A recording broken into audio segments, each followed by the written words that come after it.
Hello, everybody, and welcome to the premiere episode of our titular podcast, Press A to Talk. My name is Kurt, and I'm here with John. How are you, John? Doing well, doing well. Good. So today we're going to be talking about some of our favorite games of 2021, our most anticipated games of 2022. But first, John, what have you been playing? That is a great question. So recently You don't have to humor me; it's okay. that was a terrible question, Kurt. Anyway, all Thank right. you. So I've recently been playing a lot of the Dark Souls 3 Cinders mods. So they didn't exactly come out in 2021 or anything, but I It's did fine. play. I did play through. Let's see, how many playthroughs to do? At least two so far, and I'm considering to go back and doing another one. It just changes up Dark Souls 3 so much that it's definitely worth checking out, and it's a lot more difficult. So if you're willing to die a lot for a video game, that's the way to go. If Dark Souls 3 is too easy for you.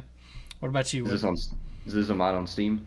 It's not on Steam. You actually have to go to Nexus. Well, Nexus Mods, I believe, is one place you can get it, and then there's some install instructions you have to manually do it, and it makes you play in Mm, offline mode because you don't want to get caught modding a game if like an online game. right. So make sure it's in Yeah. offline mode. By default, it sets it to offline though, so you don't get put on the cheating server because you don't want to be put on there. And then when I haven't been playing that, I've been playing a lot of Pokemon Sword and Shield and Brilliant Diamond Shining Pearl.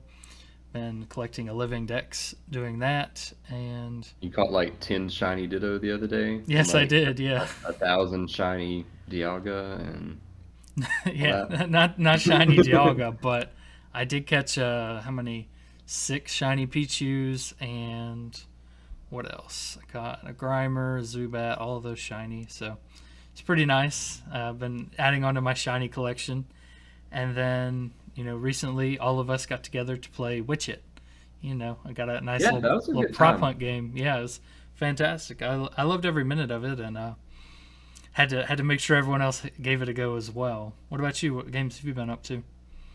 So played Wish It with you. I want to talk about that in just one second. Mm-hmm. I I think I like at the moment I like Prop Hunt better, but I want to spend more time with Witch It because as soon as I unlock the grappling hook in Witch It, and as soon as I unlock the ability to like turn into like objects and just sort of like blip around the map, the game just got like a million times more fun. I feel like the more I keep playing, unlocking like cool stuff like that, I think the more I'll enjoy it.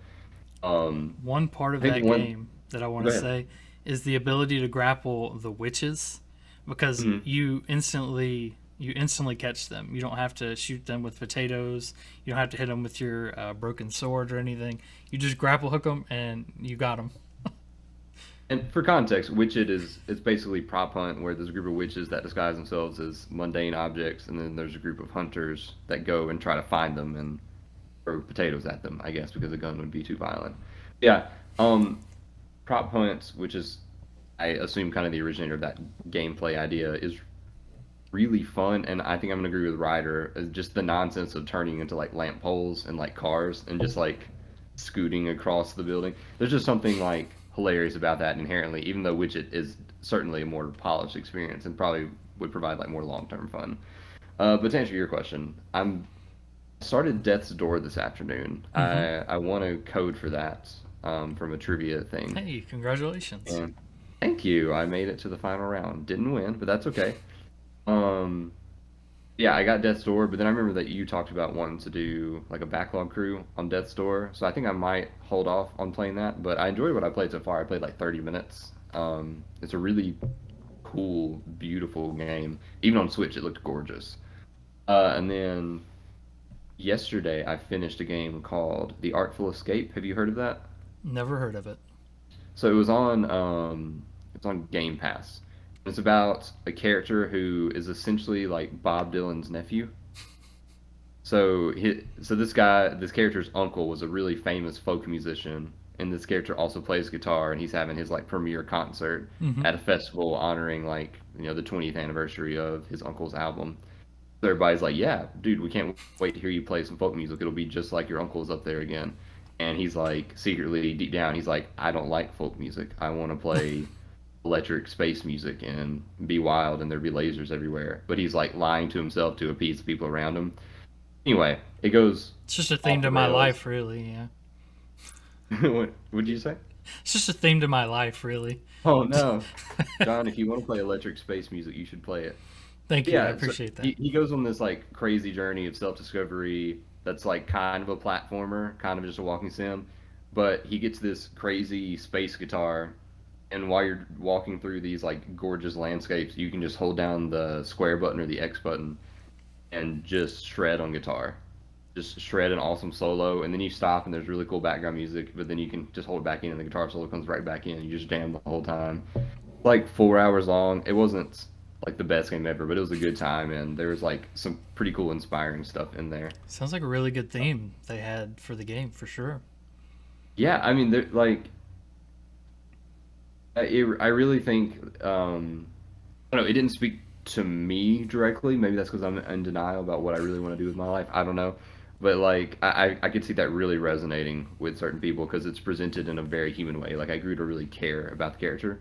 There's Hmm. also a really amazing cast in it. Like oh, I said that and now I don't remember any of their names. That's okay. I'm In sure that, every college freshman should play this game, is what I'm hearing. I mean, honestly, yes.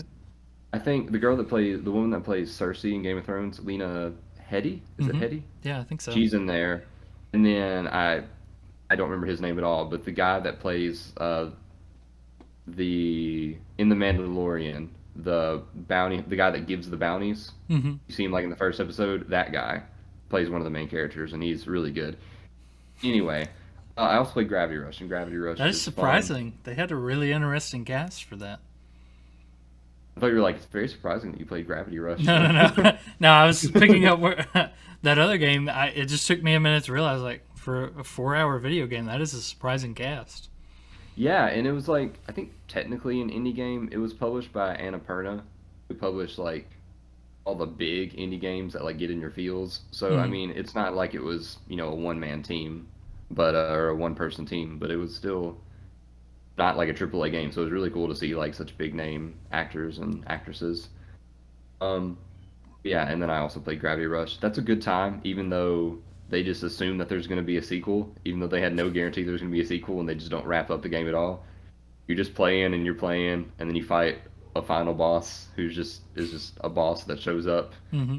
and then none of the plot threads are resolved, and then the credits roll, and you're like, oh, Okay. well, maybe I'll play Gravity Rush 2 in a year or two when I feel like it.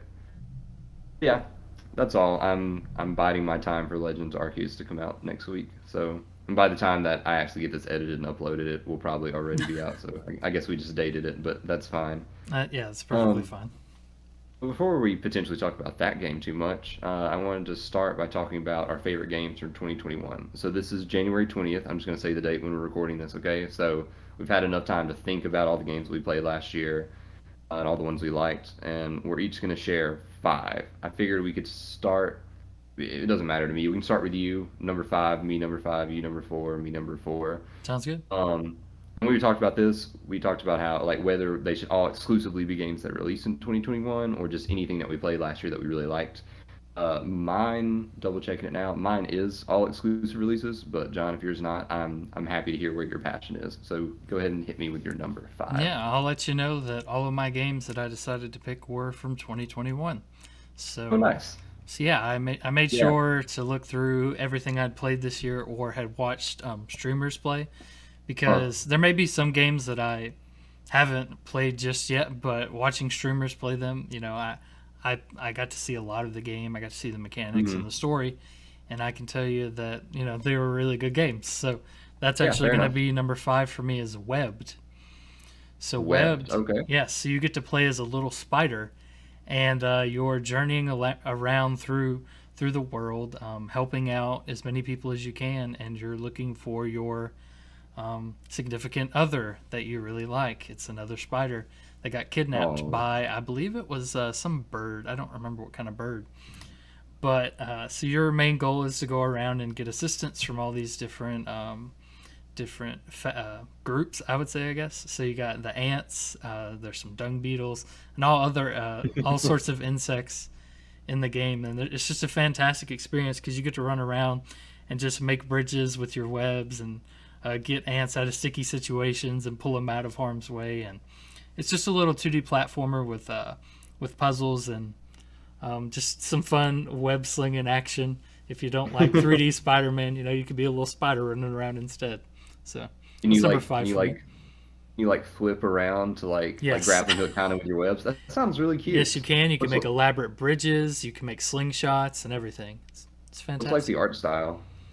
I'm trying to think.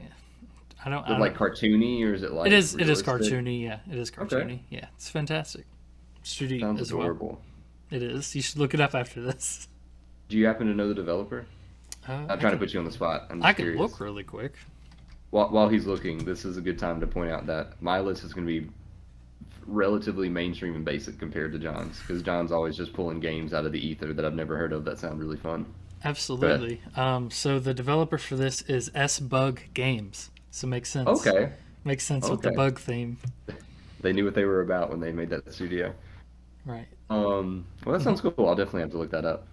My number five again. This little game you might have heard of called Metroid Dread. So this was a game that I talked about in a video that I made earlier. It was announced at E3, and I made a video showcasing I think five of my most like anticipated games that were announced at E3. And Metroid Dread's a crazy story because it's a sequel to Metroid Fusion, which came out 2004, On the Game Boy. yeah, on the Game Boy Advance. It's like Advance, yeah. mid early to mid 2000s, like between 2002 and 2006, somewhere in there. So it's been like 15 years waiting for a sequel, and there was supposed to be one on the DS, and they canceled it, and they brought it back for the Switch. I didn't love it as much as I hoped I would, but I've Hmm. never been the biggest Metroid fan. All that said, I mean, it's still like my fifth favorite game from last year. Really beautiful environments, a lot of bright colors. The Switch, obviously, the Switch is a little more powerful than the Game Boy Advance or the Super Nintendo, so they moved from the pixel art to the 3D environments. And while I love the pixel art and those games are gorgeous, um, the depth that the like 2.5D environments bring is really cool. Seeing like alien fish swimming in the background or like little like alien rats like running across the foreground while you're exploring these areas. Hmm. Just The nice little combat's touches. yeah, it really is. They like really focus on the details. Um, the combat is really nice. There's a parry mechanic that was in the 3DS game that I unfortunately haven't had to play. Samus Returns, which is a remake of Metroid 2, I believe. Keep saying I gotta stop that. But the combat's really tight because you can blast at things, you have free aiming, but then if something gets too close, you can also parry or slide underneath it, or you eventually get like an infinite jump. It's really good. Some of the bosses are really hard. The Oh, last boss yeah. is really hard. It took me a long time, and I may have said some bad words that I had to pray about later. But it's a really good time. It showcases Samus as a character more than the other games because she's kind of famous for being just this stoic bounty hunter that gets the job done in every game she's in outside of Other M, which gives like her kind of her backstory, and that's typically frowned upon because it gave her a personality that fans didn't care for. Yeah, how dare them But give her a personality? I mean, I thought that game, gameplay wise, was great, but story wise, it was kind of rough because I'm not gonna get into Metroid Other M right now. But in Metroid Dread, like they get rid of all those like annoying personality traits that they set up in Other M, and they make her confident, they make her kind, and they also make her just get like ticked. Like no spoilers, but there's one point where she literally just gets super ticked off and screams, and the camera just like pans out outside of like the spaceship that you're in, and you can just like apparently hear the scream in space. And it's just She's and that then just like angry. yeah, and then just like some crazy shenanigans happens. I don't, it's super good. I didn't even talk about the fact it's a Metroidvania, obviously, because it helped invent the genre. But it's just a really fun game about exploration, really tight combat, and really cool environments.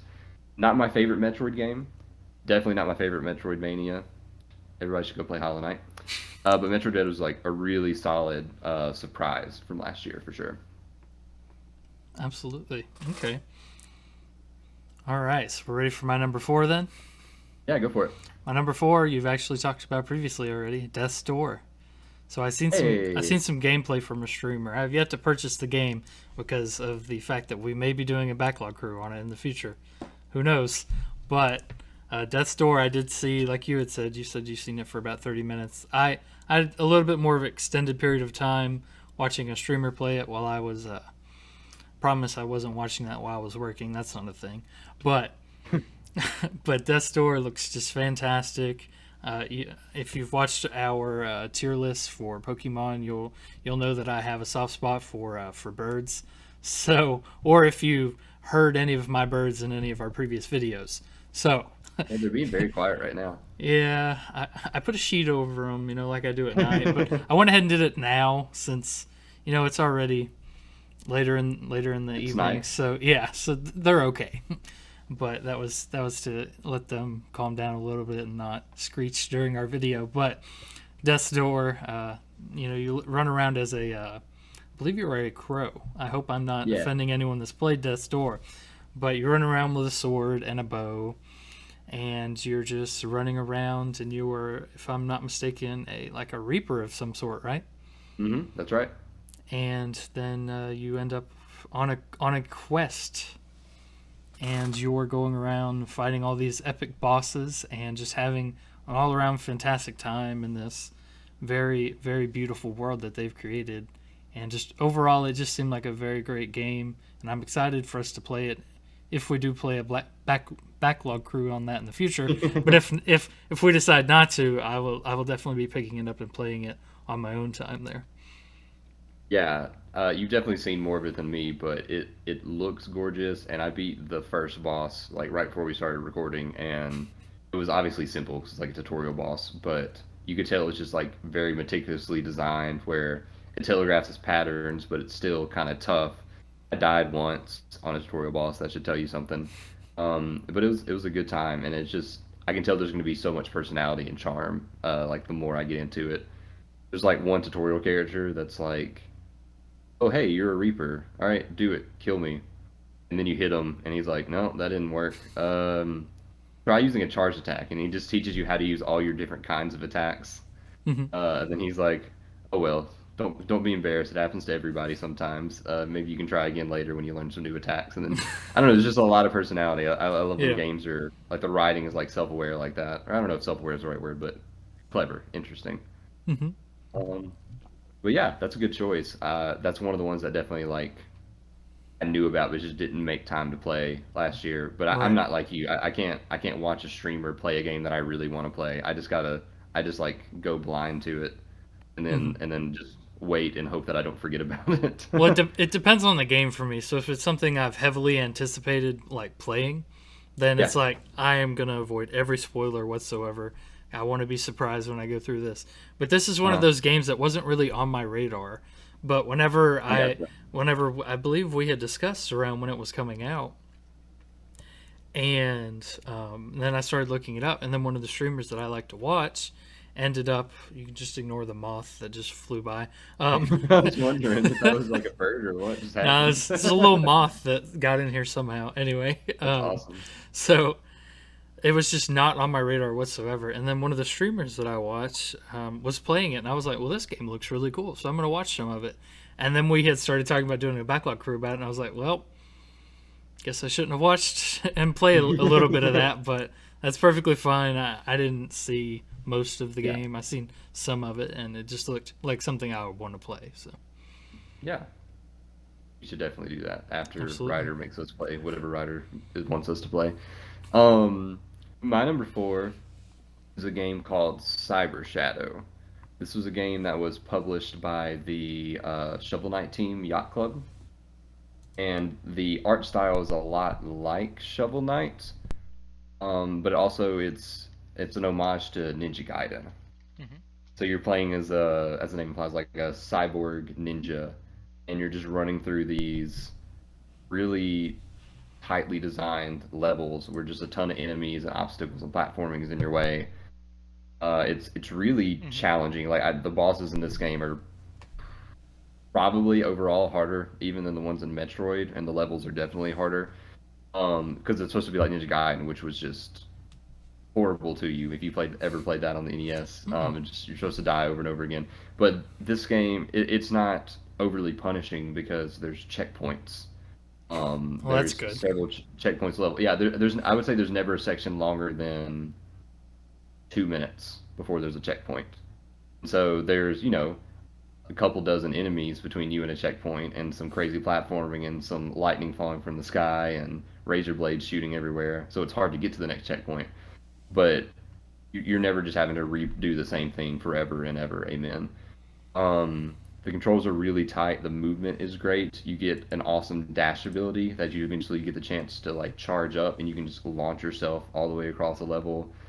Um, and I love a good dash in a game. Like honestly, a dash can make or break a game for me.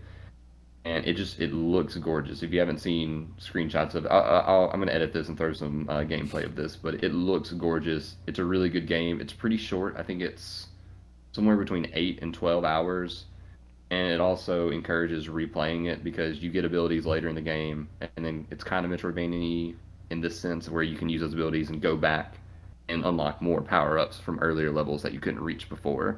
But none of that's necessary. It's just if you want to explore and if you want to get stronger.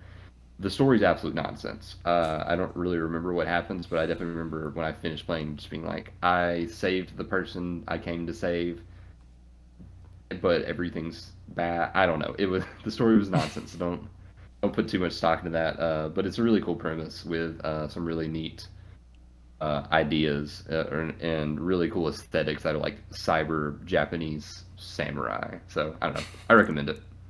Okay, well, perfect. I love hearing about all these different games because the games you were listing, they were not even like thought of when I was making up my list of the top games for Mhm. myself for 2021. So it's always nice to hear about these other games, just all the different aspects that can go into making a game unique, and that does sound like a really fun time. Even though the story, like you said, seems a little out It there. was weird.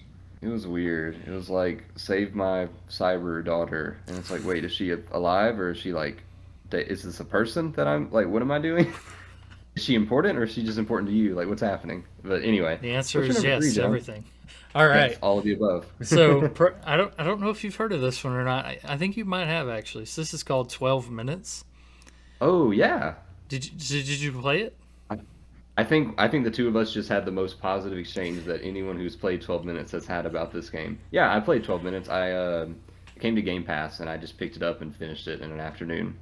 Hmm. You tell me what you think, and I'll let you talk first, All right. obviously. So those of you not familiar with 12 Minutes, so this is basically I'm going to call it a top-down view of an apartment, and you are a character that is waiting on your wife to get home from work, and you've got you may even have dinner prepared there, and you are just sitting at the table eating dinner, and then you hear a strange knock at your door, and this strange man just comes in and just either kills you, kills your wife. It's just a very Both. crazy experience. Yeah, both. And yeah, so, and then when that happens, you are zapped back 12 minutes prior, and you get to do it again. And you just continually do this loop until you figure out different ways of dealing with the situation that is occurring. And for the premise of this game, 12 minutes, it seems like not a lot of time. You think you might get bored with it, but there's a lot of different dynamics that went into this, and it was a Mhm. very lengthy, process on trying to figure out just the correct paths to get one of the endings. And I believe there were multiple different endings to this game, I think there's but three, yeah, three. Okay, yeah, so that's good. So that gives you multiple playthroughs. maybe. Sorry, I feel Maybe. less confident now that I said it where it was recorded. No, that's People, okay. We'll just say it's there's multiple play endings for this game, so you can have multiple playthroughs, and then just the fact that you have to come up with different ways you could have dealt with this is kind of like you just finished an argument and you jumped in the shower and you're like, oh, I should have said this or done this instead. When you're uh, replaying the argument in your head, but you get to do it in a game instead. So I just all around thought it was fantastic. It was a premise that I couldn't really get behind in some of the movies that have done this, but they did a really good mhm. job with this game, and I couldn't recommend it more to you. Let me. Did you finish it? This was another game that was not I got on my pulled. radar, and I watched a What? streamer do it, but I actually watched the whole game and their mindset. And it's one of the smaller streamers, so he was asking for recommendations on what to do in the chat, and so I Mm, felt like a part of it as they were playing through it. But it's one of those games that after was you it? see somebody play through it, that it's kind of like, I mean, if I go through it, I already know, how to do a Right. lot of this. But it You was already just know the puzzles. overall a fantastic experience to just get to have that community aspect to it and figuring this out, as a group together. Yeah, that sounds like a really good way to experience it. I sat in my room or at my desk alone and stared at the screen, and then it got dark outside, so there was no light in my window, but I didn't get up to turn on the light, and so I'm just sitting there staring like, what? How do I? And then like after an hour of struggling with the same thing, I'm like, the spoons, and then I go and grab the spoons, and then that was that solved my issue. A lot of people, I think mechanically that this game was very interesting. I think the performances were really good. This was another one that had like a star-studded cast. It was Daisy Ridley, Willem Dafoe, and James McAvoy. Nailed it. I was gonna say the guy that played young Professor X, but I remembered his name, so I didn't have to say that. There you go, and Um, I'll take your word on those. that's no, that's true. I guarantee it. Um, but a lot of the reason I said this is the most positive conversation that's been had about this game is the story, especially the ending. It takes like a weird twist, and like no spoilers. It just I enjoyed the whole game, and at the end, it wasn't like in Cyber Shadow where I was like, wait, what just happened? It was like they really just committed to that being the plot, and I don't know that like that was like great. Like I This don't know, was it just this wasn't the not, ending you were expecting, and just didn't seem to fit with what you know. Is that what you're I don't know, saying? it just it's really hard to talk about this without spoilers, so I Right. guess I'll move on. Absolutely. I'll Yeah. move on in just a second. It just feels like one of the writers was like, "This is how we should do it," and it had that decision had to get past a lot of people to be like, "Yeah, that's fine. That should be like the big thing that this game's about."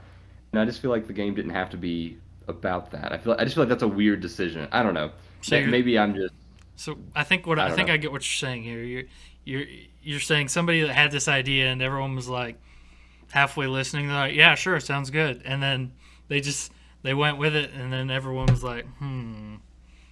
Now that I'm Yeah, thinking about it, that doesn't make sense, but it's too late. it's I like a was big saying, climactic moment, but it just like didn't sit right. And so instead of being like, "Whoa," I was like, "Ooh, all right, all right, James McAvoy, you, all right." Anyway, I really did enjoy that game though. That was on my listing. That was like number 11 or 12. Like I really did have a good time with that game. I hmm just this small problems with just the very end. right. Um, my number three is a game called Inscryption. This is the game opens up and you're sitting at a table, and then all of a sudden it's the other end of the table is obscured by darkness, and all of a sudden these glowing eyes just open up, and all you see is these terrifying eyes staring at you, and they're like, "Let's play a game." And they teach you how to play this card game, and more mechanics unfold, and it kind of turns into almost this D&D adventure where the encounters are resolved with card-based combat. Um, I don't want to spoil too much, but it's not a horror game. I was scared to like get into it because I'm not a horror person. By the way, check out a Resident Evil 5 playthrough that I'll finish editing and uploading one day. I'm not a big horror person, Nice plug. so thank you. So I was a little bit worried about getting into it, but I bit the bullet. It's not a horror game. There's like some scary stuff in it. Like don't show it to your, 6-year-old. But it's just a really creepy, eerie mystery about everything that's happening. And eventually you get better at playing the cards, and there's so many cool cards. It's a deck building game. I guess I should specify that. So you're collecting cards, and then if you end up, losing a run, then you start over and it's a roguelike. And there's some things that you get to keep and move on with. But you have to start your deck from zero. So can try a different strategy each time. And there's like randomized elements to it that kind of force your hand to try new strategies. And it's hard to really dig into the details, but just mechanically, it's so much fun. Like most of the time with roguelites, I get really far, I'm just like, and I lose, and I'm like, this is the worst. Like with Hades, I got all the way to the final boss, I beat him, and then he was like, just kidding, second health bar, and then I lost, and then I just never played Hades again. I was like, nope, I got far enough. I don't want to do all of that again because the second to last boss is obnoxious in that game. But this game, every time I die, I'd be like, dang, all right, let's jump back in. Let's keep playing cards because this is a really good loop. Mm-hmm. That lasts for about the first third of the game. The first third of the game is like I would argue is near perfect. And then there's some really interesting story stuff that happens where you're like, wait, what's happening? Huh? This isn't just me in a dark. This isn't just me in a dark room playing cards. What's going on here? Crazy. I won't. Yeah, it's really interesting. I won't spoil it. I will say that I think the last two thirds are significantly weaker than the first third. But that general card gameplay is still there, and it's still a good time. Figuring out what happens with the story and how the story is presented is really interesting.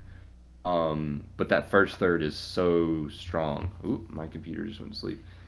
That first third is so strong that I can't recommend enough. And they're releasing DLC for it, I think, pretty soon if it's not out already. That's just the gameplay loop of that first third, but like as an endless game. And so I'm really excited to check that out once that releases. Mm-hmm. I think you'd like it, John. I really do. Yeah, I did see another streamer. Here we go, talking about streamers again. I watched playing this game and very briefly, so it was not something that I had known even released last year. So that's it seemed really fun, and just the scenes I watched of him playing it, I was like, oh, okay, this does seem like something I could get into. Yeah, it's really cool. It kind of snuck in under the radar because it released in like late October, early November, somewhere in there. Mm-hmm. And then people were like, "Hey, wait a second, this game's good." And This is then everybody good. started talking about it. Yeah, 'cause I think it won Polygon's Game of the Year. So if that means anything to you, I don't know. But yeah, it's really good. I recommend it to Mm-hmm. anybody who likes card games. Absolutely. All right. So, not speaking of card games, um, next from my number two is going to be Phantom Abyss. And are you familiar with this game? No. All right. Yes, I'm getting all the games you've never heard of. All right. So, Phantom Abyss. Have you ever watched Indiana Jones? I've watched all four. There are three good ones. Um, Crystal Skull is one of the good ones. I'll just say that. Have you ever considered raiding temples for their artifacts while carrying around a whip? Oh, I played Spelunky. Oh, okay. So, yes. So, all right. So, short and sweet. This is a 3D Splunky then. There you go. Okay. So, but instead of That's cool. snakes and I don't remember if they're spiders, but snakes and rats All and right. stuff, instead of any of that, this is temples full of traps, and this is everything from statues that shoot blow darts at you to spike traps to pitfalls to what else is there? All sorts of manner of trap you can think of. It is their spinning rooms, everything like that, and it is a race against time to get to the next area. So your temples consist of a green zone, a blue zone, and a red zone. And they may have updated for to have another zone now. I'm not quite sure, but I know those are the three zones since the last time I had played it.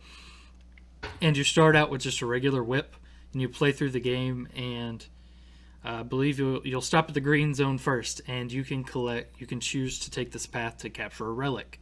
So depending on if you go to the harder areas or not, you get different relics. And then when you defeat a green, blue, or red area for the first time, you can start unlocking whips. And depending on your level of difficulty, the whips get better. So some of them give you extra abilities.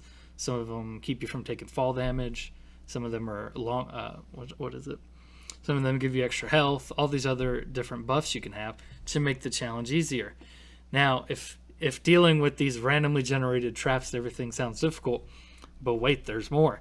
There's also temple guardians, and there are three different temple guardians right now that I can recall. There's three of them, and they each have a unique challenge they bring to the game. So they constantly chase you throughout the levels as you get to where they are. And if you touch them, then you lose a heart of damage. In addition to taking damage from all these traps and everything. And what's unique about this game is that once you do a temple, whether you die in that temple or you get a relic, it is gone forever. No other player can do that exact temple. So they're randomly generated, yes. That's cool. And so whenever you play through, this is a single player game, but you can see the ghosts of other people that have died doing this temple, this temple run, if as some would say. Ooh, So, okay. but all in all, it's just a fantastic game. If you love running game, it's a first-person game, by the way. There's only one mechanic I didn't like, but you can shut it off. Whenever you do whenever you do a roll in the game, the camera actually does a camera roll. Oh no. And yeah. So there's an option to turn it off, but that was the only thing I didn't like about it. But you could turn it off. I figured out, so that's great.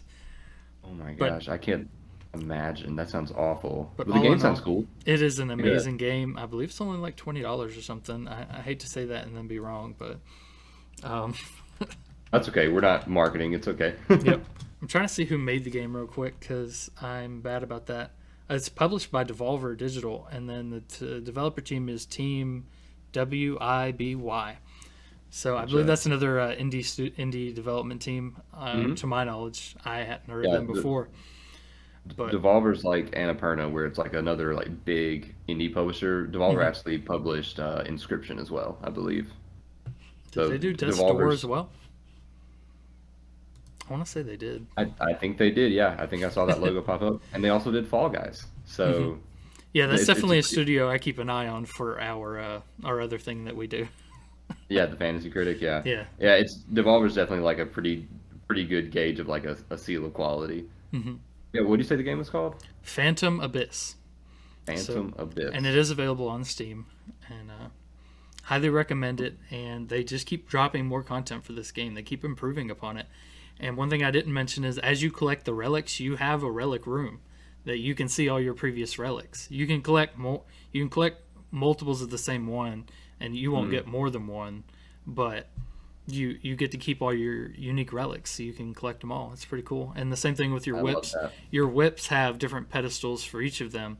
And one thing I didn't mention that's pretty important is that whenever you die with one of your good whips, another player, if they finish that temple run, that temple, the specific one, you get your whip back, or you can purchase it back with your coins you collect throughout the levels. So it has green coins, blue coins, and red coins, and you collect those from some of the chests in the different zones. So it's not like you can't get them back. You just have to pay a little to get them back. I Which the gotcha. buffs they provide are so good that it's worth getting them back. So That sounds pretty cool. mhm. That sounds. Do you know if it's in VR? I do not believe that's in VR. If this But was yeah, in VR, this would cause so much motion sickness because you are yeah. constantly running, constantly moving. If it's in VR, I do not recommend you play that. But I don't believe it is.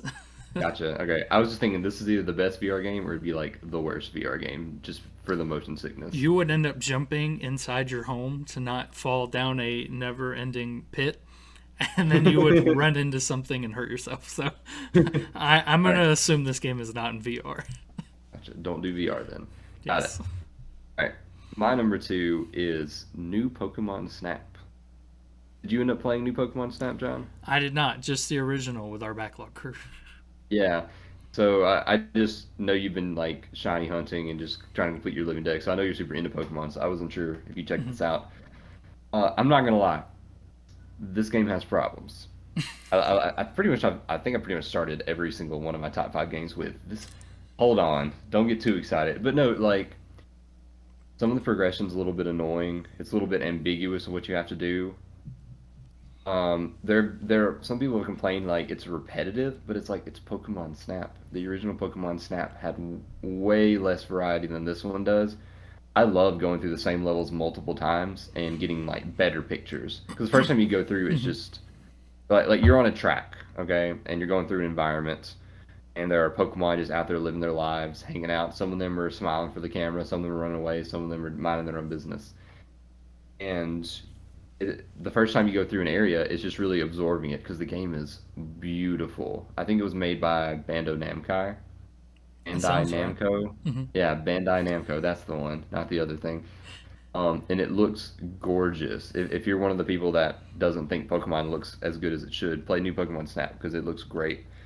But you're going through these environments, you're just taking pictures, you get scores based on how good the photos are, how interesting the shot is, how centered the Pokemon is in the frame. Those scores add up, and once you get enough points, you'll unlock different areas and also different items to where eventually you can get like fruits and other objects to like throw into the environment. Like you can throw a fruit to a Pikachu, and a Pikachu will like run over and eat it. And there's some Pokemon like you throw the fruit and they'll like will use their fire breath to like cook it before they eat it, or they'll like take it and share it with their friends, or they're just like I hate this and they'll just like eat it across the map and then it'll hit another Pokemon who will get mad and they'll start fighting and then they'll destroy a giant rock wall and that'll open a new path. Like there's just a lot of really cool stuff. And there's like the bosses, I guess, just like really cool. I think they're called like luminous Pokemon, which that you can see in the trailers. There's like a Meganium that's like glowing green, and these are basically like giant guardian Pokemon of the region that you're in. And they have like unique puzzles and just I just can't stress how beautiful this game is. And as someone who loves Pokemon and who loves like slice of life stuff in Pokemon, it was awesome just seeing these Pokemon hanging out, on the beach, hanging out in the caves, hanging out in the desert, and just seeing all these varieties because there's so many different environments. There's day and night versions of each environment, and then there's like I want to say three or four different versions of the day and of the night that cause a new Pokemon to spawn, and the Pokemon that Hmm. are already there to like perform different actions. Like they have different schedules. Right. It's really interesting, and I think it's really worth playing. It's really relaxing. It'll make you smile, and I just had to delight every second, despite sometimes not really being sure how to progress. Okay, two very important questions. Go for it. Are there Grimer in this? I don't remember there being Grimer in this. That doesn't mean there weren't, but I don't remember them. Do you love Grimer? It's not a bird. Grimer is awesome. All right, number two. Are Okay.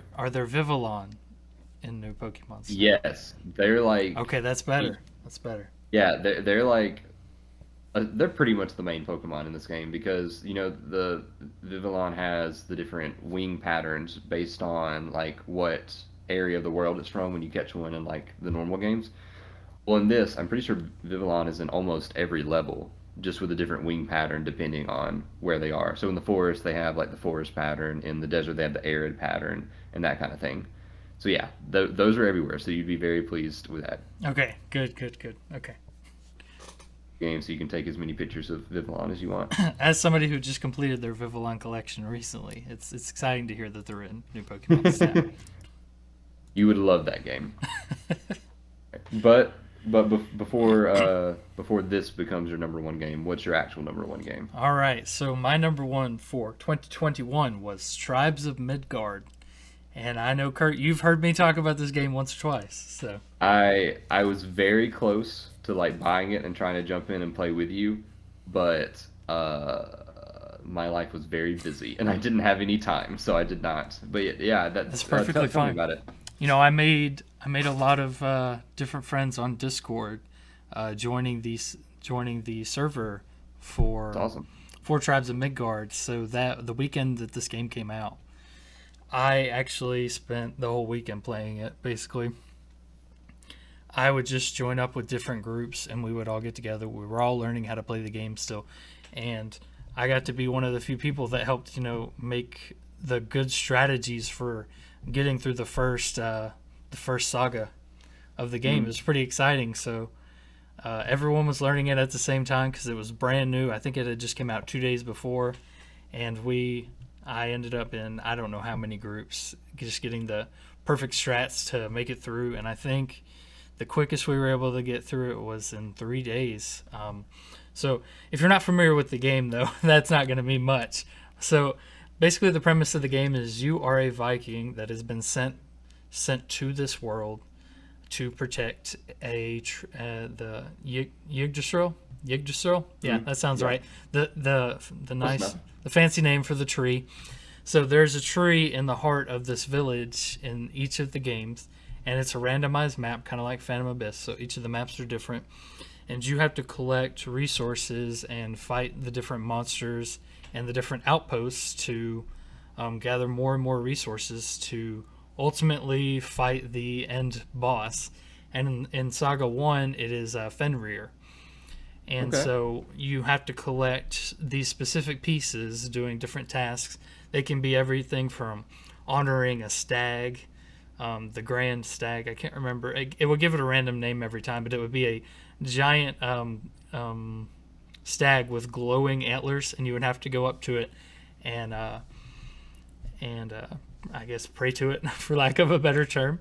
And you would get the fragments that you would need to unlock the gate to Fenrir.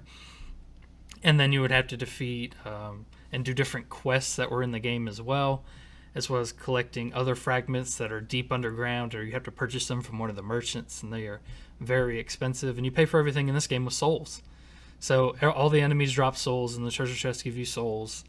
And you just have to build up your character, collect runes, and if you didn't think all that sounded daunting, every few days a Jotun spawns. And those of you not familiar with what a Jotun is, in this game it is a giant that summons to the world to destroy the tree. So that giant would be either ice, fire, air, or dark. And you would have to fight one of these respective Jotuns before it reached your home base in that world and destroyed your tree.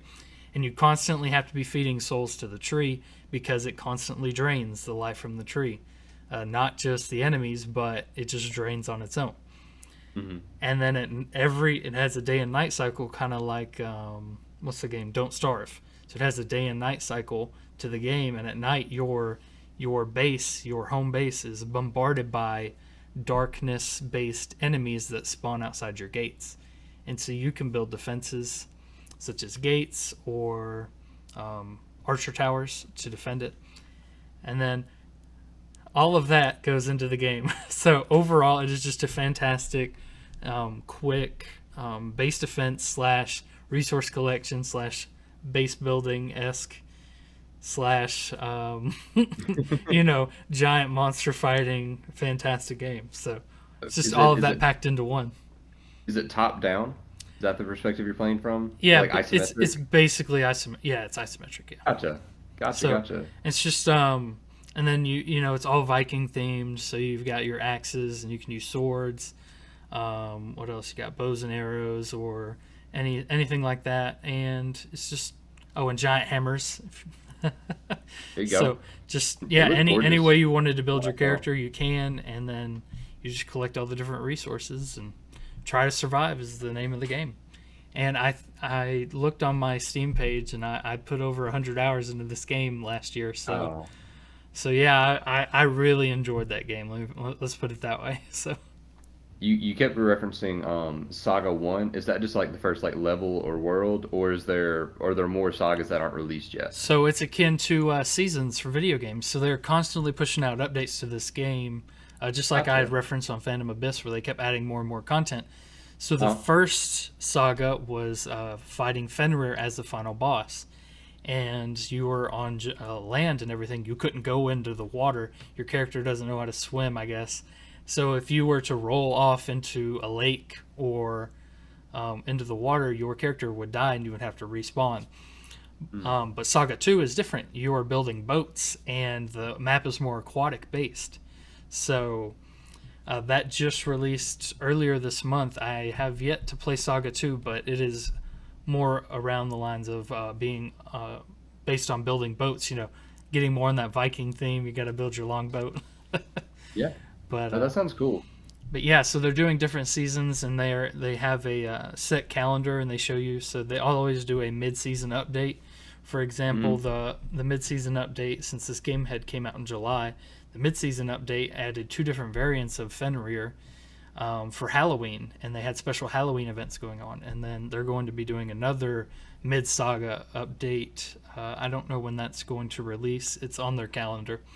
but it changes up the game and it provides different variants to the boss to freshen up the game and make it unique so they can keep players coming back and releasing different content for them to try out. So it's Yeah, fantastic. that sounds super cool. I remember just looking at the page, I think it was on Steam or maybe on Epic. I was like, this looks gorgeous. This looks super fun.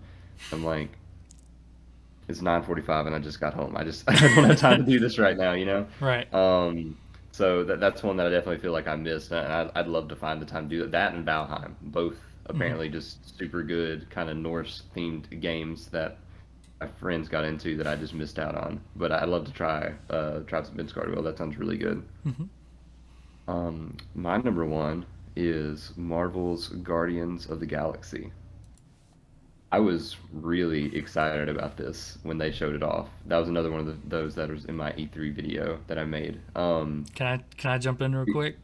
Yeah, do it. Yeah, I actually got to watch you play a little bit of this game while I Oh was yeah, you when I came was over. visiting. Yeah, and just hearing some of the little quips they would tell each other, it's definitely made that stick the game. But just hearing them converse with each other. But I'll let you jump into it. But I just Oh remembered no, that and I had to bring it up. no, you're good. No, the dialogue's hilarious.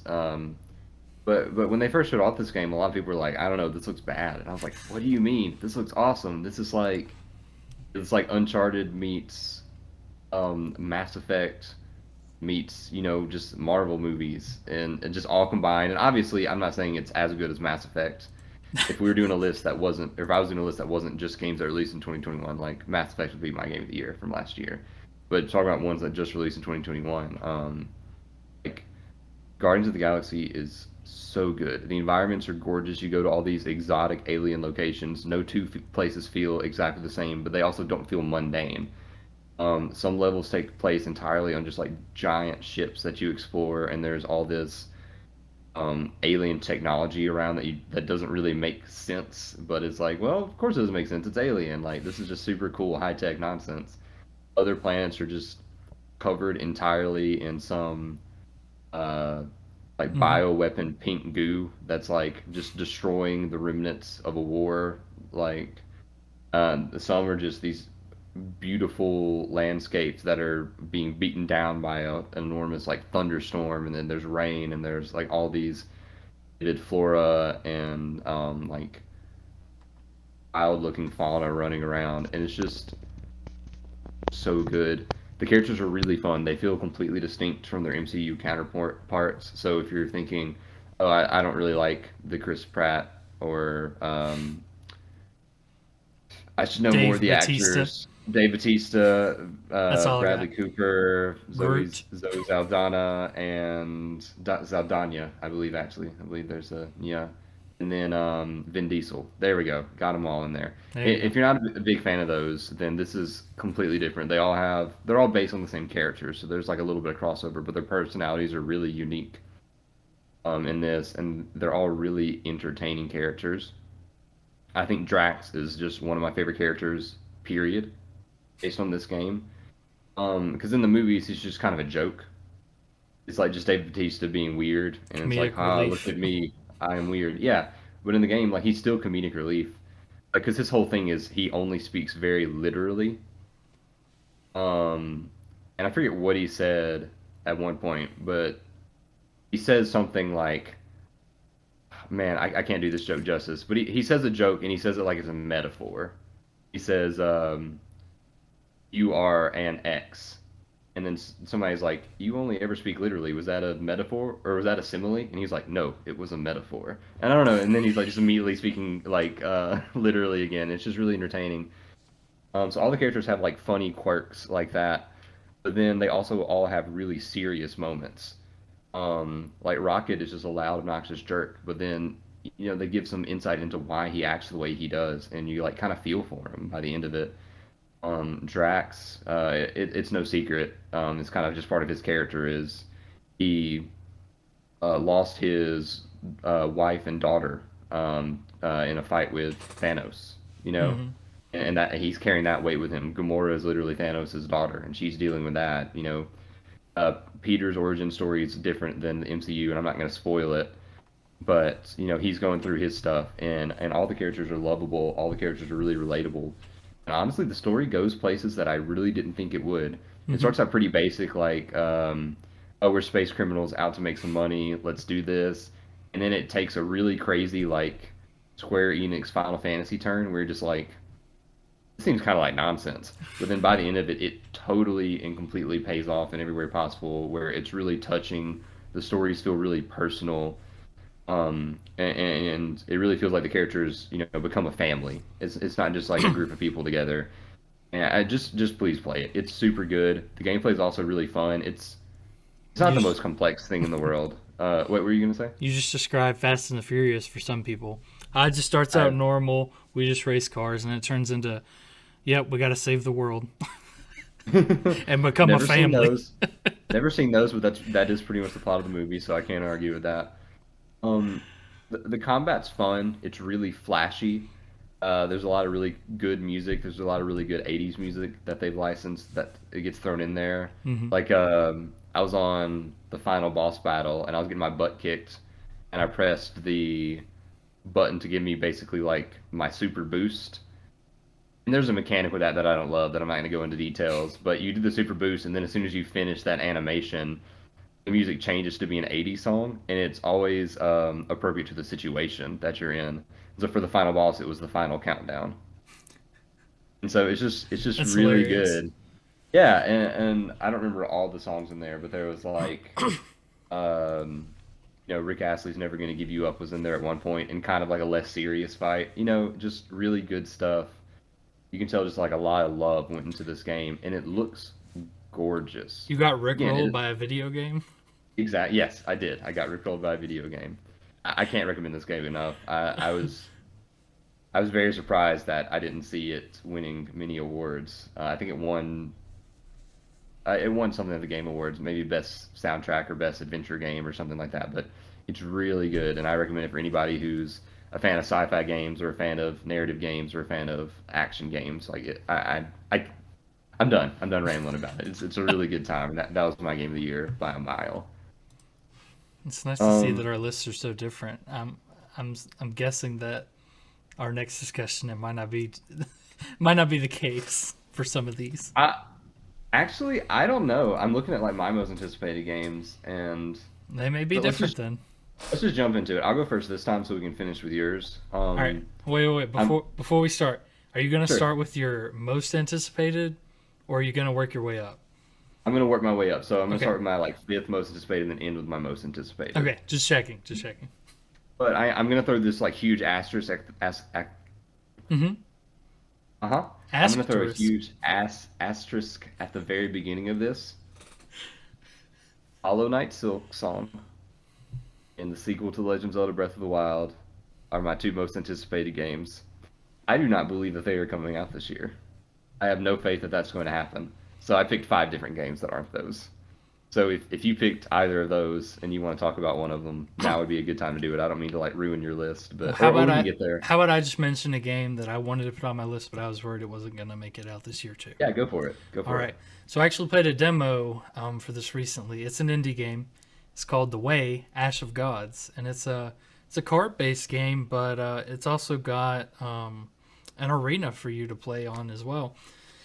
And unfortunately, it just says wish list now. It doesn't give a release date, so it's gonna get honorable mention from me. But I highly recommend it. The demo's out there on Steam, and I can't give it enough props. It's a card based game, but it puts your soldiers out on the battlefield. So it takes the Oh, that's premise of a cool. board game, but it tells you that this other kingdom actually uses real people for its arena battles. So it's kind of like a Colosseum brawl between two strategists. And so just overall the premise of the game seems really cool, and it is 100% a strategy game. So if you're into those, you might want to take a look at that demo.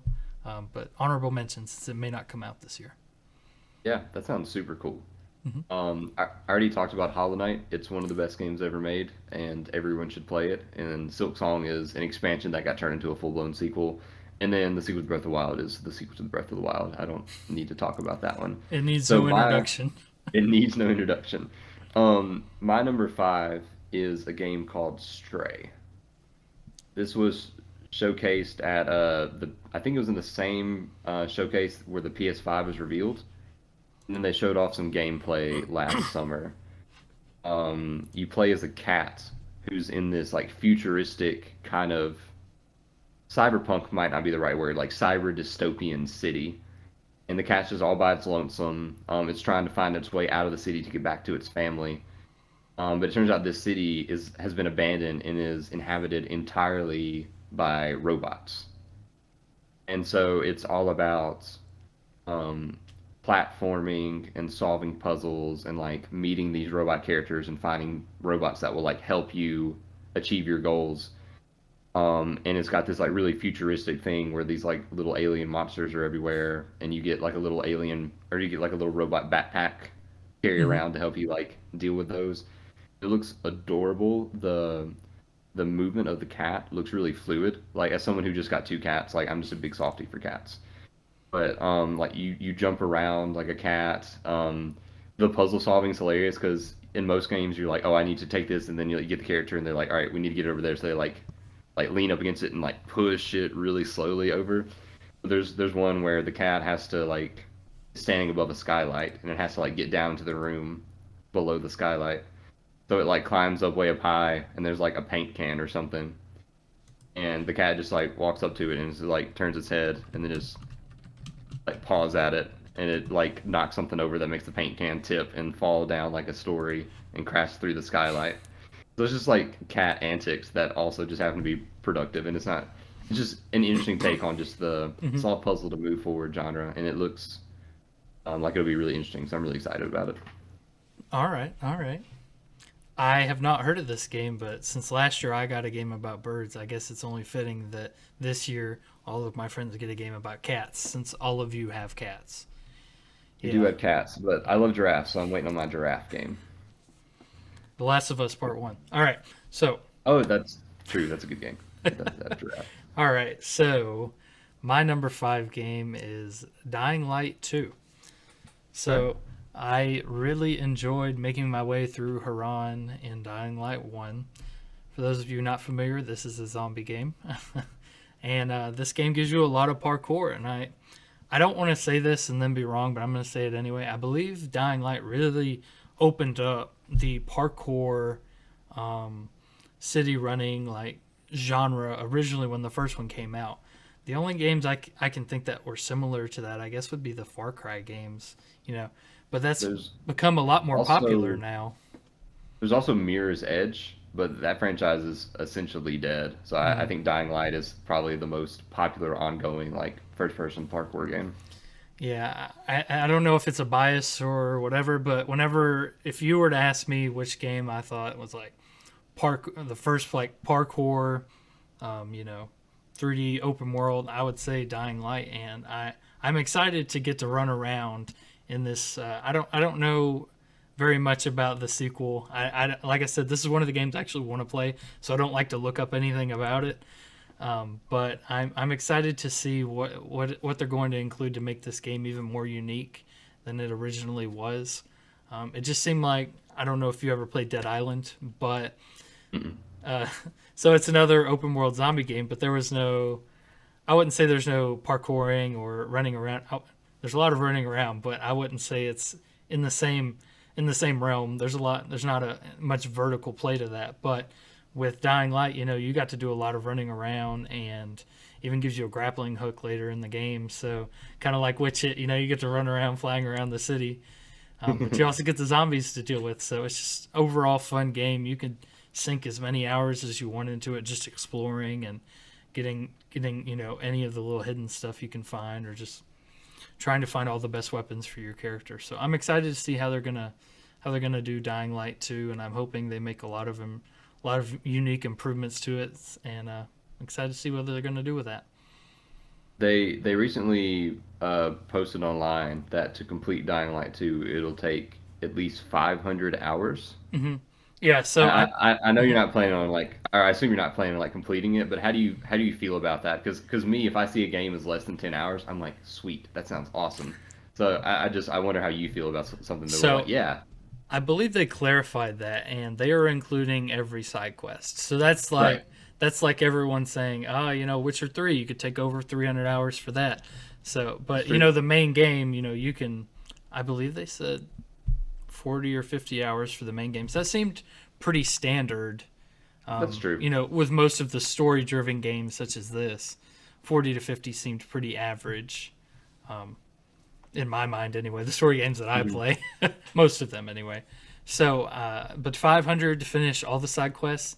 The part about that excites me is the fact that, it's kind of going to be like when Skyrim first came out. You can play it as much as you want. You will always find something new to explore if you want to. And so that option is always there. You may actually beat the main story, but you still have plenty of opportunities to just continue exploring, continue learning about the game, and uncovering as much lore as you want. So I am all for when they put that level of commitment into making a game, because that really expands the life cycle of the game for me. Nice. Yeah, that it's not my kind of game, but it does look good. Like I'm very excited to see how that game does, and I'm very excited for you, John. Well, thank you. My number 4 is Dragon Ball: The Breakers, which might be the worst named game on either of our lists. I'd say that is a very interesting name. I'm really excited about this because I think this would be something that'd be really fun to play like with friends, like as a big group. The premise is it's basically Dead by Daylight, and that one person plays as like a horror movie monster, and everybody else are just normal people who are trying to survive / take down this horror movie monster. This is that, but with Dragon Ball. So I think the very first villain they're introducing is Cell, who's like a killer android who upgrades himself and becomes more powerful by like consuming people. And so one person's playing as Cell, flying around the city, just trying to hunt down all the other players. All the other players are trying to come up with a way to A, survive, and B, stop Cell. So there's a couple ways you can do that. So in Dragon Ball, as the name suggests, there are things called Dragon Balls, and if you collect all of them, then you can have any wish granted. So one of the ways that you can win is to collect all the Dragon Balls, and then you make the wish for Cell to go away, and then you survive. But apparently that's going to be like really challenging to do. Another way is to fix a time machine, because Cell's whole story has to do with time travel. But you can fix a time machine and then go back and fix the events to stop Cell from ever showing up in the first place. Kind of silly nonsense, just like Dragon Ball always is. But I love the idea of one person being super powered, flying around the city, literally just blowing up buildings, while there are, I don't know how many other players are going to be, like 7 or so other players just like running around desperately, like trying to survive, like using grappling hooks to like fling around and dodge the destruction. There's a widget / prop hunt-esque feature where you can turn into a decoy. So the one they show off in the trailer is like Cell walks into a building and one of the players quickly turns into like a potted plant, and Cell just like looks around and then like leaves because it's like, oh, there's nobody here. It looks like there's gonna be like a lot of cool items like that, and yeah, it just looks really fun.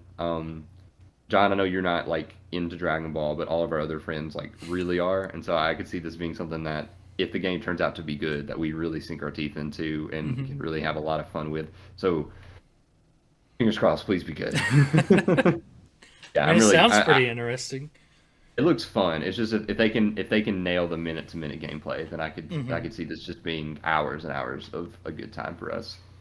Right. Okay. Well, it'll definitely be something. If y'all try out and say it's good, I'll have to jump on and join in on the fun. Do you know how many will be on the non-killer team? Is it going to be 4 or that's the standard? In my mind, I think it's like 7, but I genuinely don't know. Like I'm just kind of pulling that out of nowhere. Yeah. And I'm sure you could. Yeah, I'm sure you could like form. I assume, I'm not sure. I assume you could form smaller teams or just have party chat, but also join with some randoms. I don't know. We'll have to see. I don't know that those details have been revealed, and if they have, I've missed them. I've just seen the trailers that they put out. Okay. All right. So that leads us to my number 4. That's going to be Horizon Forbidden West. So those of you not familiar with Horizon Zero Dawn, the first game in this, the main character is Aloy, and you are in the aftermath of the end of the world. But this is, I believe, hundreds. It could be thousands. I can't remember. Yeah. One of the two. But it's been a long time since the world ended. And you start out in a village, and you are running around with a bow and a spear.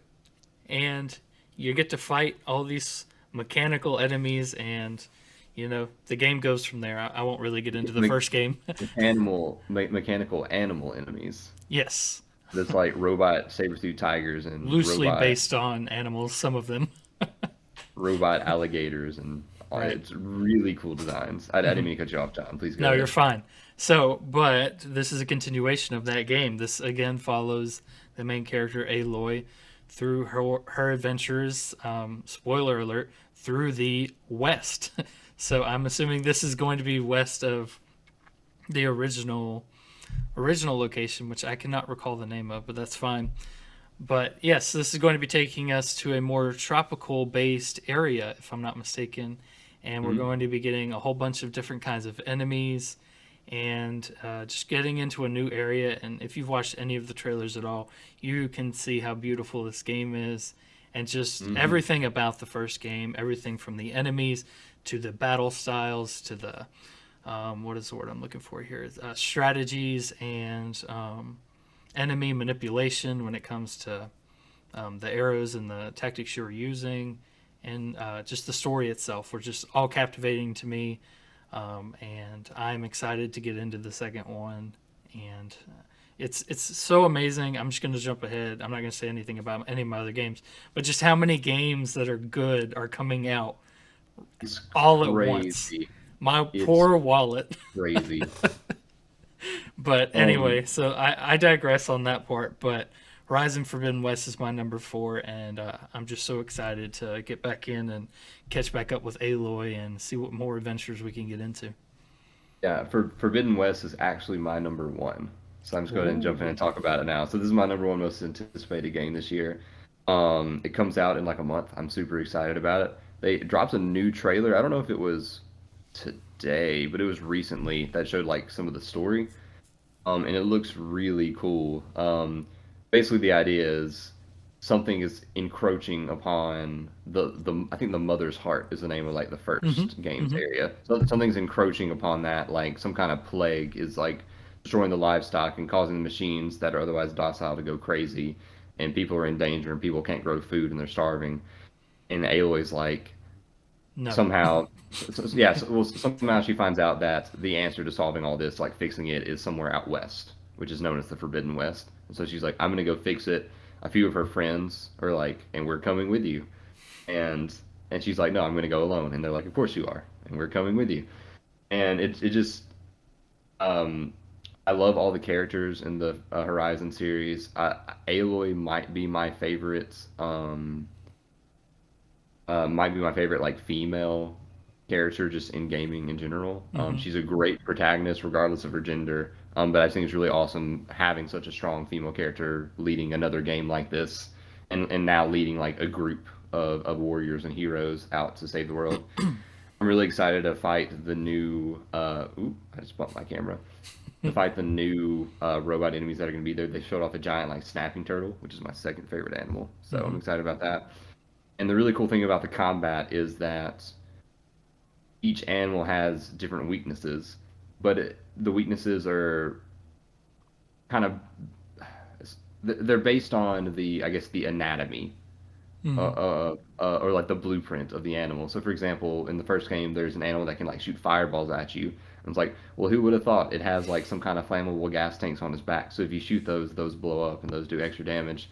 There's a T-Rex that has like turrets on its arms, and you can shoot off the turrets, and then you can pick them up, and you can kill the T-Rex by picking up its arm turrets and shooting it with it. And I'm just excited to see how the combat is going to evolve because things look a lot more fluid. The scanning the environment looks a lot more user friendly, and like you were talking about, it just looks gorgeous. We have more tropical setting. It's basically San Francisco. I mean, not basically, it is San Francisco. They showed the Golden Gate Bridge, but overtaken by nature and giant killer robot Mm-hmm. snakes, and it just looks super fun. And I can't wait for next month to jump into this big Yeah. world with Aloy and friends. I can tell you for a fact that I still have every screenshot I took in that game, and I believe that is actually the background on my profile on the PlayStation. Is one of my Hmm. screenshots I took of one of the giraffe-esque Oh, robots. the long necks. Yep. Yeah, I couldn't remember the Yeah, name, but yes. yeah, And yeah. I was looking at pre-orders for that today, seeing what seeing what bonuses came with it. Trying to decide if I wanted to stake that out and get some of those steelbook options, since I'm an avid steelbook collector. So just taking a look at Yeah, that today. the game is so good, so good. Hmm. Um, well, that's my number one. I guess I'll just continue jumping in with my number three, There you go. and Perfect, so my perfect order. Yeah. my number three is Tunic. So Tunic is a game. I think it's being published on Microsoft at this point, but it started as an indie project. I'm not sure if Microsoft bought the studio that was making the game, or if they're just like helping fund it, and it's going to be like a Microsoft exclusive. Well, But they're pretty into that, buying they other studios. they are very into that. Um, Tunic, it looks a lot like Death's Door, honestly, except brighter. It's a Zelda game. I mean, that is what it is. The main character is a fox that's wearing a green tunic with a pointed like cap. Like it's a fox that's cosplaying as Link. Um, so obviously that's what drew it to me at first because Hmm. Legend of Zelda is my favorite series, and Right. I love the gameplay in those. This is like it's top down isometric kinda. It looks gorgeous. Everything kind of has a really bright and bouncy look to it, but there's also just really good lighting. Can you hear my cat, by the way? My cat's like freaking out in the I other room. barely heard it. Like, and the only reason I knew what the noise was is because I've heard your cats do that before. But They I think you're fine. Go ahead. don't like me talking. They would like talk about the cat game more. But no, this is the Fox game, and it looks beautiful. If you haven't seen it, look up a trailer. Um, I mean, there's not a big story that they've shown off, so there's not a lot to talk about, I guess. But the gameplay is just top-down isometric action. You've got a sword, you're pushing blocks and solving puzzles, and yeah, it looks adorable. It looks gorgeous. It looks really fun, and it just looks delightful. And this comes out in March, and I'm really excited to give it a shot. Okay, perfect. Well, that sounds very interesting. Actually, I hadn't heard of that one before. Okay. Yeah, they showed it off in like 2017 or something, and Wow. then just didn't say anything about it for like 4 years. And I was like, is this game gonna happen? And then I like just Googled it one day, and it was like releasing March 4, and I'm like, oh, okay, There was great. another game that was like that, but I don't remember which off the top of my head what it was. But it just like was announced and then nothing, and then hey, here it comes. Metroid Dread is what you're thinking of. Oh, not exactly, but there's another one. All right. So,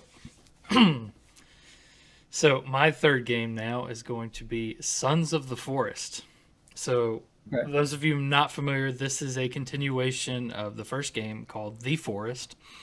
And so, to give you a quick breakdown of what that is, kind of like I did on Horizon Zero Dawn. So you are a character and you're in a plane crash and you end up on this mysterious island, kind of like what happened with Lost.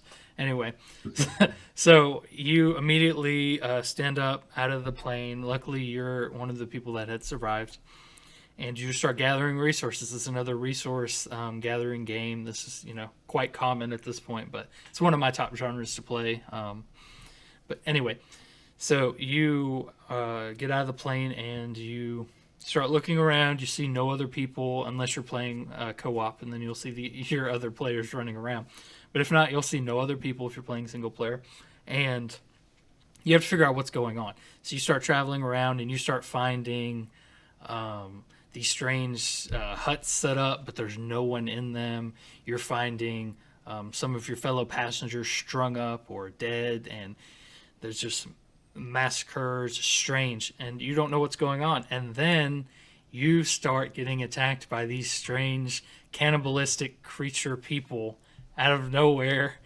And yeah, so you have to start dealing with that. And then the game continues on. And then there's a lot of cave exploration in this, and none of you know this, but I love exploring caves. So this is a game that I love to play, and I'm hoping I In never real life, you encounter a mean? cave. Yes, in real life, yes. I like to go on cave exploration trips, so it's pretty fun. But so anyway, so this game is a lot of horror-esque, and there's mutated enemies, and I don't want to call them zombies because they're not, but they're like these cannibal deformed people that just attack, and they have these little shacks built up. But anyway, that's the first game, and then Sons of the Forest is a continuation of that, and it's going to be having a continuation of. I keep saying that, but it's overall just going to be the second version of this game, and anyone that's played the first one, there's no way they can't be excited to play this, and I'm definitely going to be one of those people. I've played through this game 3 times at this point, with different groups of people, so I'll probably be playing Sons of the Forest at least 3 or 4 different times, assuming it's not a very very long game like Dying Light 2. I have no idea. I haven't That's I haven't seen very many trailers for this because it's one of those games I've been anticipating. right. It sounds like a game that you and Ryder are gonna love, and I will not touch with a 10-foot pole because I'm a coward. Right. But cool, that's exciting. Hmm. Yeah, I've heard great things about the first one. I've watched playthroughs. I've watched Ryder play it, and it seems really cool. I'm Hmm. just too big a baby to try it myself. Yeah, and I forgot it has base building too. I actually have a funny clip. Remind me after this. I'll show you my clip I have of something Okay. funny happening in the game. It was like a glitch where a character gets shot up in the air because I get stuck on a tree or something.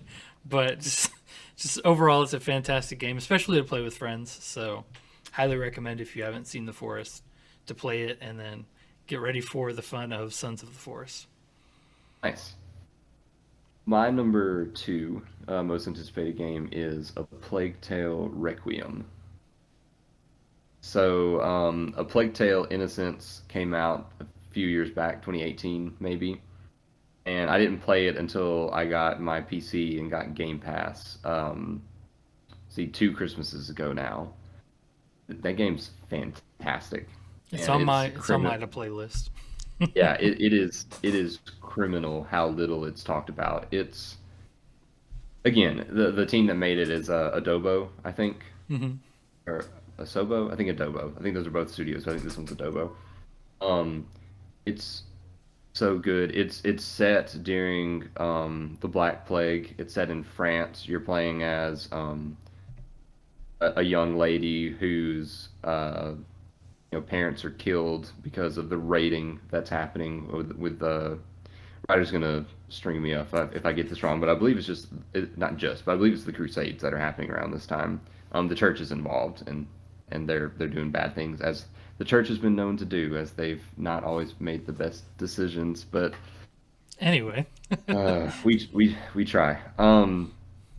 Anyway, but it has a really touching story with a lot of really memorable characters. I think the best way to describe it mechanically is it's like a fantastical The Last of Us, where you're sneaking around a lot. Because in The Last of Us, like you have guns and stuff, but if you just like run out to the field and start blasting, like you're gonna get destroyed.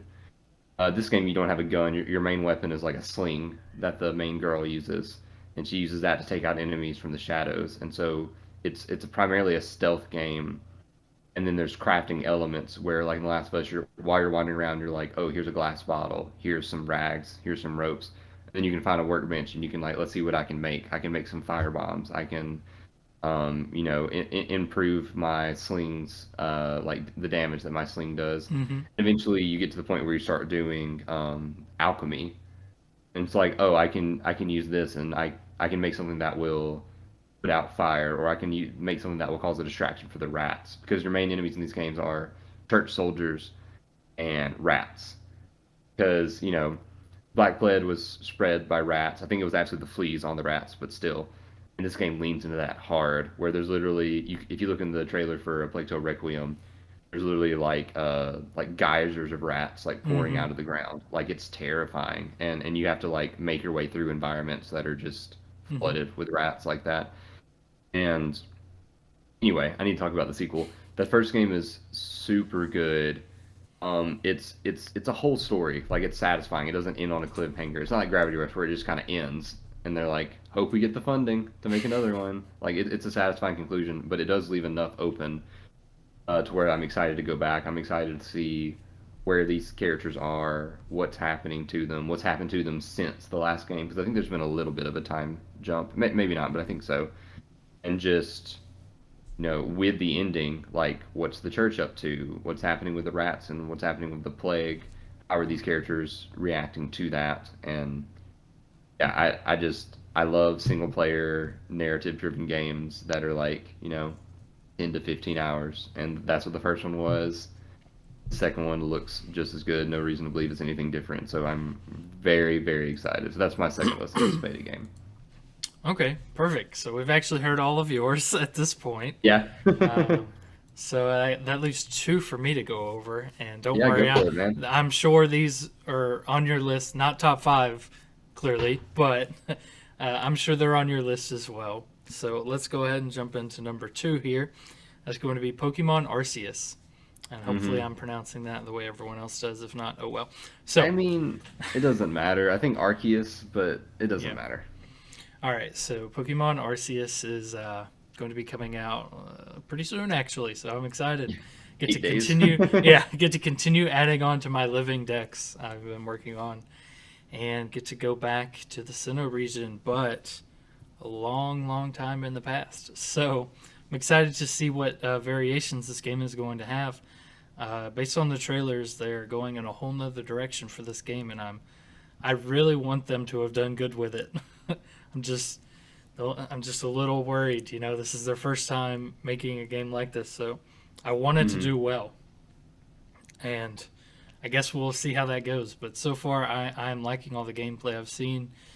You can actually get attacked by wild Pokemon now, and you're in a big open world, and you get to just run around and see all these new different variations of Pokemon.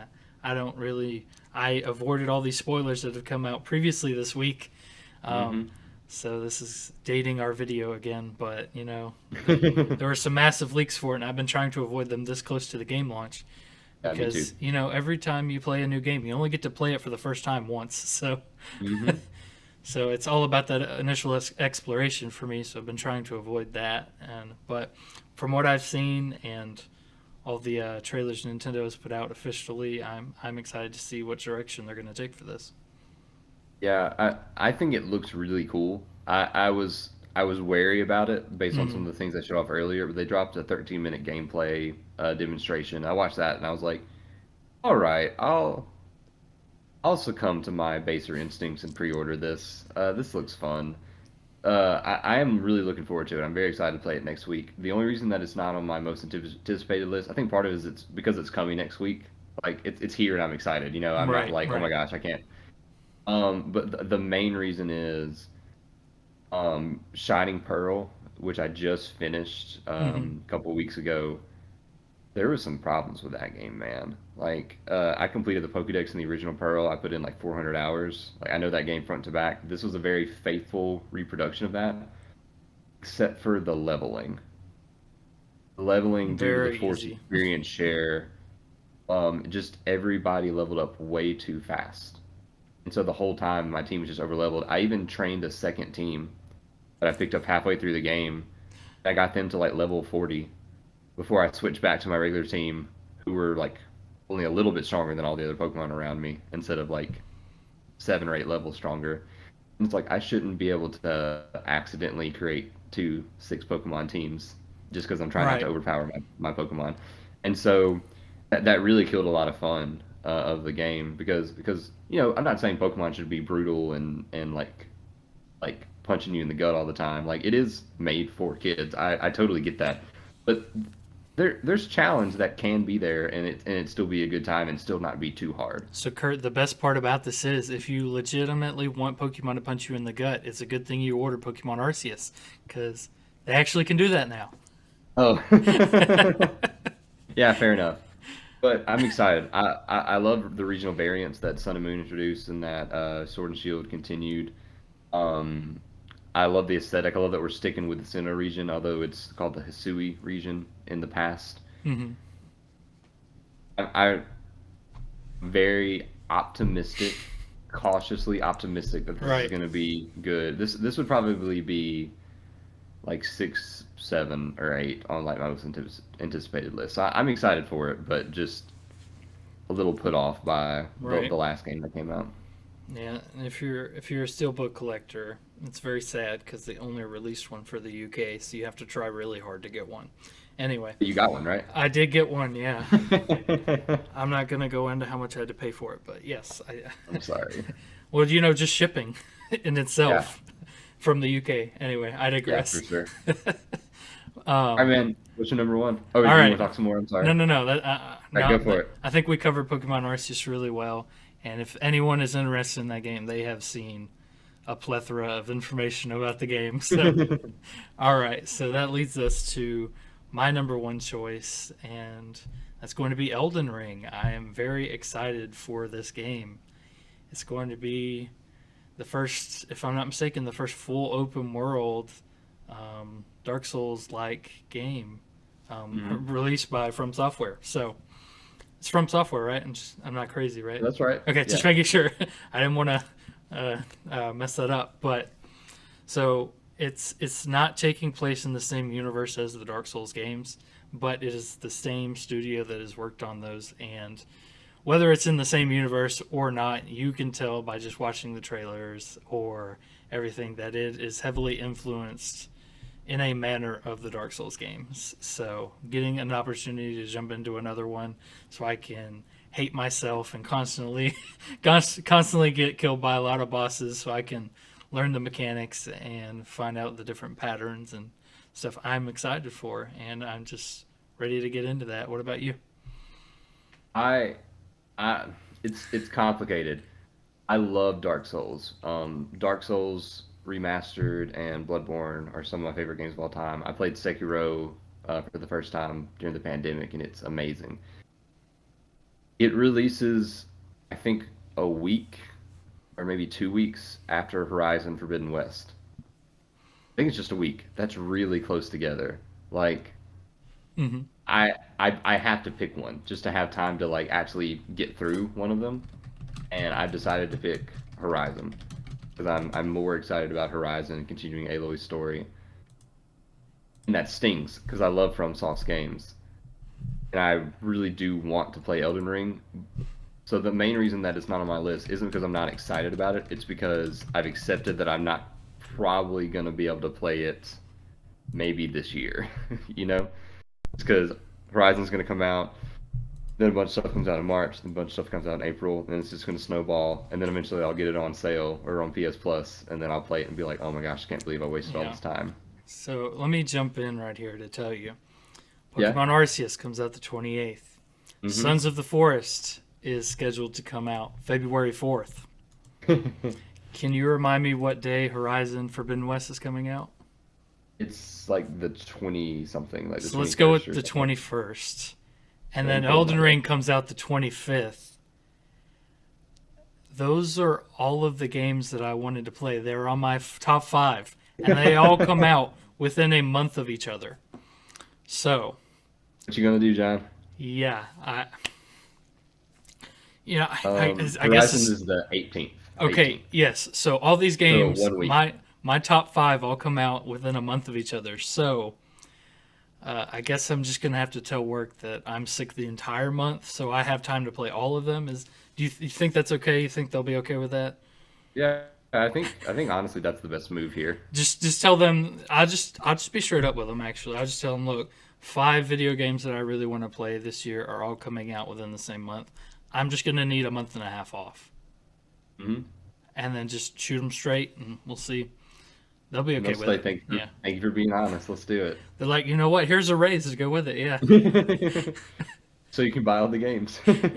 exactly. But no, I'm really excited about Elden Ring. Not as much as everyone else seems to be. I think part of it is because like you, if there's a game that I'm like I know I want to play this, I go on like media blackout where Hmm. I don't watch the trailers, I don't listen to people analyzing it and things like that. I just like I know I'm gonna play it unless the reviews come out and it's getting like terrible reviews. Like I know it's gonna be good just because of the pedigree of the studio. So I'm just gonna jump in. So I think maybe there's something that like everyone else has seen that I haven't that has them like just incredibly hyped. Is that the case? Let me tell you what I did. I seen the Steam screenshots of some of the game. That's it. And I That's went it. and I found a trailer that had just come out, and I was like, I'm gonna watch this. I got to the part where it was like From Software right at the beginning. I got maybe 4 seconds in or so, and I was like, I paused it and I was like, I don't want to watch this. I want to be surprised. So I shut it off, and I stuck with that. Nice. So I honestly couldn't tell you anything other than the few screenshots I've seen of it on Steam, but I honestly could not remember what is on those. I just know that I am very excited for this game. I might cave and just end up trying to buying it and trying to cram in the time to play it anyway. But as of right now, I'm like resigning myself, trying to like go down peacefully that So, probably won't yeah. get to play this near release. And one good thing is that George R. R. Martin needed a break from not finishing that book, and he collaborated with this game as well. So, that might Hmm. be a good thing. Anything to keep from writing that book. But go ahead. Sorry. I was just gonna bring up, we should probably talk about God of War Ragnarok. Uh, Does that have it a was definitive release date? it was supposed to come out last year. Yeah, Then it got it's delayed. It doesn't have a definitive date, but it's supposed to come out this year. That's another one of those games that I was just like, I don't know if this is actually gonna come out or not. Yeah, I can tell you I am very excited for the God of War, the next game, but that's probably why I didn't put it on my list Hmm. because just it doesn't have a definitive release date for this year. Even though it was supposed to come out last year, that doesn't mean anything. So It's true. I didn't even bother to put that one on the list, but it would definitely have it probably would have knocked out Dying Light 2 on my list if Yeah. it had a release date because I loved everything about the first or the PS, what is it? God of War 4? Is that the God of official? War 2018. Yeah, yeah. I think it's God of War 4 technically, Yeah. but I I think loved there everything was. about that game. So I think there might have. I think this might be the fifth one, but one of them's not like counted because it was on Vita. I don't know. There's something weird there. yeah, 2018. Yeah, the Norse one. Yeah, right. that game was amazing, and so I Hmm. just wanted to shout that out so people didn't be like, "What about God of War?" Very excited. We'll see if that comes out this year. Hmm. But Absolutely. yeah, I would love every minute if it came out. It could even come out in between January and February, like all these other games that I want. I would be okay with that. But they're gonna have to give me some time so I can see if there's a steelbook available for it. But yeah. So um, that's my list. That was my top five. yeah, that wraps it up. So unless you've got anything else you want to mention before we go, Yeah, one thing I did want to mention was go for it. if we mentioned a game on here that you were anticipating, feel free to leave us a comment. Let us know how our lists agree with yours. If we missed a game that perhaps we should be thinking about as we get into the new year here, considering what we're gonna get and play, feel free to let us know about it as well. We're excited to hear about all these different games.